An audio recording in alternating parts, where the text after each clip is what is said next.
Hello friends, कैसे हैं आप सब लोग। Welcome back to my channel Soni the official. तो फ्रेंड्स, जैसे कि मैं अभी तक आपको इस चैनल पर अपनी सेकंड ट्राइमेस्टर तक की जर्नी शेयर कर चुकी हूँ, जिसमें मेरे क्या कुछ सिम्टम्स रहे हैं और क्या कुछ मैंने प्रॉब्लम्स फेस की है या मेरा एक्सपीरियंस सेल्फ कैसा रहा है अपनी प्रेगनेंसी को लेकर, मैंने सेकंड ट्राइमेस्टर तक शेयर किया है। अब मैं यहाँ पर आपको अपने थर्ड ट्राइमेस्टर की जर्नी शेयर करूँगी, बट अभी मेरा थर्ड ट्राइमेस्टर रनिंग है तो मैं अपना कंप्लीट जर्नी एक बार ही शेयर करूँगी। बट मैं अपना थर्ड ट्राइमेस्टर जब मेरा स्टार्ट होता है, मीन्स 7 मंथ, तो मैं यहाँ पर 7 मंथ की अपनी जर्नी शेयर करूँगी आप लोगों के साथ कि 7th मंथ जो है मेरा वो कैसा रहा और क्या कुछ मैंने फेस किया, मेरा एक्सपीरियंस कैसा रहा। क्योंकि आपको पता ही है, जिन्होंने भी मेरे व्लॉग्स देखे हैं अभी तक सेकंड ट्राइमेस्टर के और फर्स्ट ट्राइमेस्टर के, तो उन लोगों को पता होगा कि मैंने क्या कुछ फेस किया और मेरा एक्सपीरियंस कैसा रहा। तो जैसा कि आप सब लोग जानते ही हैं, मेरी प्रेगनेंसी लो लाइंग प्लेसेंटा थी अभी तक सेकंड ट्राइमेस्टर तक। बट जब मेरा 7th मंथ में मैंने अपना चेकअप कराए थे, रूटीन टेस्ट, ब्लड टेस्ट वगैरह सब कुछ हुआ था मेरा 7th मंथ की स्टार्टिंग फर्स्ट वीक में। तो फर्स्ट वीक में जब मेरे ब्लड टेस्ट हुए थे, तो ब्लड टेस्ट में मेरी एक और नई प्रॉब्लम निकल कर आई थी, वो है जस्टेशनल डायबिटीज़। तो प्रेगनेंसी में जब डायबिटीज़ आपके सामने आता है तो उसको जस्टेशनल डायबिटीज़ बोलते हैं, और बिफोर प्रेगनेंसी जो होता है वो नॉर्मल डायबिटीज़ होता है। तो मेरा डायबिटीज़ पॉजिटिव आया था, तो ये एक स्ट्रेस वाली बात थी, क्योंकि जस्टेशनल डायबिटीज़ की वजह से काफ़ी सारी प्रॉब्लम्स फेस करने को मिलती हैं प्रेगनेंसी में। और इसका रीज़न क्या है ये भी मैं बताऊंगी कि मुझे क्यों मतलब ये डिटेक्ट हुआ था जेस्टेशनल डायबिटीज़। तो सबसे पहले बात करते हैं कि इस प्रेगनेंसी में जो डायबिटीज़ होता है, इसकी वजह से प्रॉब्लम्स क्या कुछ होती हैं और ये इतना सीरियस क्यों लेते हैं लोग या रिस्की क्यों होता है।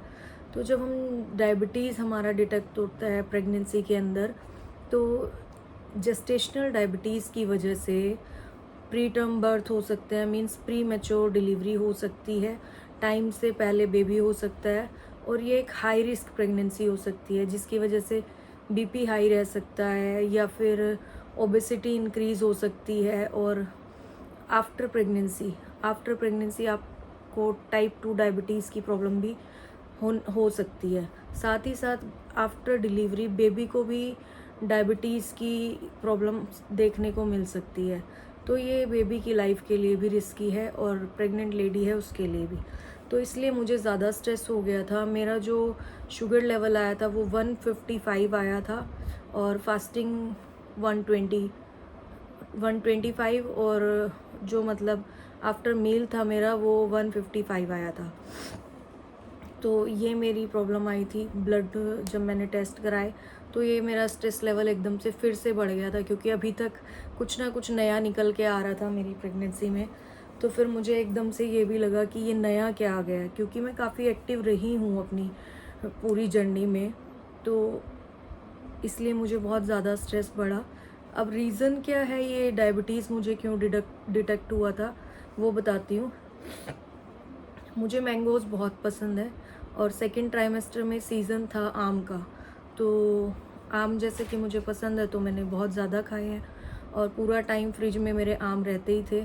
मतलब 2 to 3 केजीज़ मैंगोज़ मेरे हस्बैंड लेके आते थे हमेशा ही, क्योंकि मुझे पसंद था। वो टोकते भी थे कि लिमिट में खाना, बट पूरा टाइम वो मेरे पास नहीं होते थे। तो मैंने 2 से 3 आम एक दिन में खाए हैं, जिसकी वजह से मुझे ये शुगर की प्रॉब्लम देखने को मिली। प्लस मैंने आलू बहुत ज़्यादा खाए हैं। आलू मुझे पसंद, पता नहीं प्रेगनेंसी में एकदम से बहुत ज़्यादा मुझे आलू, चावल और मैंगो तो मुझे पसंद है ही, तो मैंने बहुत ज़्यादा खाया है, जिसकी वजह से मेरी शुगर एकदम से इंक्रीज़ हुई। मेरी कोई पास्ट हिस्ट्री नहीं है शुगर की, कुछ भी नहीं है, सब कुछ नॉर्मल था। और फर्स्ट टाइम मुझे ये एकदम से सुनने को मिला, जब मेरे टेस्ट सामने आए तो मैं देखकर हैरान थी ये एकदम से कि क्या हुआ मुझे। तो मैंने डॉक्टर को कंसल्ट किया, तो डॉक्टर ने बोला आप 1 हफ्ते के लिए अपना डाइट कंट्रोल करो और वॉक करो, योगा में आप हो तो योगा करो। उससे क्या है, आपका अगर 1 वीक के अंदर नॉर्मल होता है तो बेटर है, अदरवाइज़ आपकी मेडिसिन स्टार्ट होंगी। तो मैंने 1 वीक में अपनी डाइट को कंट्रोल किया, नेचुरल चीज़ें मैंने ली और मैंने शुगर अपना हटा दिया। चाय दूध से मैंने शुगर बिल्कुल लेस कर दिया, फीकी चाय ली है और दूध लिया है वो भी फीका लिया है, और फ्रूट्स भी मैंने जो लिए हैं वो ऐसे लिए हैं जो शुगर में हार्म ना करे, लाइक अमरूद टाइप। और मैंने चावल अपनी डाइट से हटा दिया, आलू और जो भी स्टार्ची चीज़ें होती थी जिनसे शुगर इंक्रीज़ हो सकता था वो सब चीज़ें मैंने हटा दी थी। रोटी मैंने गेहूं को स्किप कर दिया था अपनी डाइट से, और मिक्स मैंने होल व्हीट की जो मिक्स ग्रेन होते हैं उनकी रोटी मैंने खाई थी। तो वेजीज़ ज़्यादा ली, मैंने वॉक शुरू की अपनी 15 minutes morning and 15 minutes evening. और जैसे कि मैं योगा और नेचुरोपैथी फील्ड से हूँ तो मैंने योगा स्टार्ट कर दिया अपना, क्योंकि पहले मेरा लो लाइंग प्लेसेंटा था तो उसकी वजह से मेरा योगा तो बंद ही था। स्ट्रेस की वजह से मैंने किया ही नहीं, क्योंकि फर्स्ट प्रेगनेंसी है तो मैं रिस्क नहीं लेना चाहती थी। तो उसके बाद मैंने अपना योगा भी स्टार्ट कर दिया। तो जब मैंने 1 वीक के बाद अपना अगेन टेस्ट करवाया तो एकदम से सडनली ड्रास्टिक चेंज था कि मेरी फास्टिंग शुगर 85 आई थी और जो मेरा आफ्टर मील था वो 120 था मेरा। तो ये सब मुझे फिर समझ आया कि मैंने खाने का जो इंटेक किया था अपना फूड में, मीठे का बहुत ज़्यादा इंटेक कर लिया था जिसकी वजह से मुझे प्रॉब्लम हुई थी। तो मेरा फिर शुगर लेवल नॉर्मल हो गया। तो ये मैं स्ट्रेस फ्री हो गई थी इससे, वरना मुझे बहुत ज़्यादा स्ट्रेस था। बट मैंने पूरा टाइम उसके बाद ही अपना कंट्रोल किया है। जैसे मैंने राइस या आलू कभी लिए हैं तो बहुत लेस क्वांटिटी में लिया है, और दूध चाय जब भी मैंने ली है तो शुगर नहीं लिया है उसमें, तो अवॉइड ही रखा है मैंने, मेंटेन किया अपने डाइट को फिर। और उसके बाद वॉक मैंने कंटिन्यू की है, योगा भी मैंने कंटिन्यू रखा है। तो इन सब से मेरा शुगर एकदम से ठीक हो गया है, क्योंकि अगर आप नेचुरल कोई भी चीज़ करते हैं तो आप अपनी प्रॉब्लम को हील कर सकते हैं, मेंटेन कर सकते हैं। तो मैंने भी अपने एक्सपीरियंस के बिहाफ पे, डॉक्टर के सजेशन के बिहाफ पे अपना डायबिटीज़ को क्योर कर लिया है। कोई भी कर सकता है, और थोड़ा सा सिर्फ ध्यान देने की ज़रूरत है, अपने आप के रूटीन को मेंटेन करने की ज़रूरत है। 7th मंथ में मेरा अल्ट्रासाउंड होना था, तो लो लाइंग प्लेसेंटा था, तो डॉक्टर ने मेंशन करके दिया था कि जो आपका अल्ट्रासाउंड होगा उसमें प्लेसेंटा चेक होना चाहिए। तो मेरा अल्ट्रासाउंड हुआ तो वहाँ पर डॉक्टर ने चेक किया, मेरा इंटीरियर था तो वो पोस्टीरियर हो गया था। तो मतलब मेरा प्लेसेंटा ठीक था, ऊपर जा चुका था, क्योंकि अगर लो लाइंग प्लेसेंटा रहता तो नॉर्मल डिलीवरी के चांसेस ख़त्म हो जाते हैं और सिजेरियन ही होता है मोस्टली। कुछ परसेंट चांस होते होंगे मे बी कि नॉर्मल डिलीवरी हो, अदरवाइज़ ज़्यादातर चांसेस सिजेरियन के ही होते हैं। इसलिए मुझे ज़्यादा टेंशन था कि सिजेरियन ना हो, क्योंकि सिजेरियन मैं नहीं चाहती हूँ, नॉर्मल डिलीवरी ही मतलब मुझे लगता है होनी चाहिए और वो सेफ़ भी है।